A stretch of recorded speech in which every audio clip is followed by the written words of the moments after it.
Hello mga madam! For today's recipe ay magluluto naman ako ng goto. Perfect sa kahit anong panahon.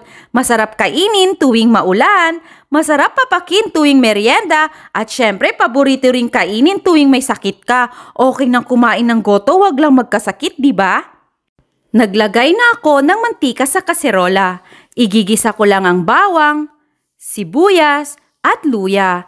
Tapos inilagay ko na ang mga lamang loob ng baka na pinakuluan ko na kanina. Naglagay din ako ng konting laman ng baka.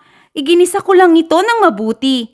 Tapos tinimplahan ko lang ito ng patis. At inilagay ko na ang 1 cup o malagkit na bigas.